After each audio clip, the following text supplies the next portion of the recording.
Meitei Tribe Union MMTU has reiterated its demand to make 1951 as a base year for identification of illegal immigrants in Manipur, while maintaining that the Protection of Manipur People Bill 2015 also mentioned 1951 as the base year. MMTU has also urged all communities in the state to collectively support the identification process for illegal immigrants with 1951 as the base year. In a press note that was issued by Organization Secretary of MMTU, Takelambam Parijat, MMTU expressed its support to the demand of Thadau NP Manipur for removal of any Kuki tribes from scheduled tribes list. It also supported other demands of Thadau NP Manipur, such as identification of illegal immigrants by implementing NRC, its stand on FMR, and the demand for extensive drive against drug business and poppy plantations in hill areas.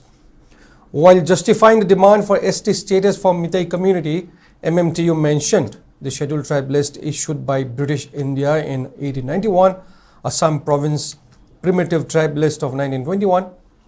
It asserted that the inclusion of Meitei community in ST list under Article 342(1) of Indian Constitution is a matter of restoration of the community in the scheduled tribe list.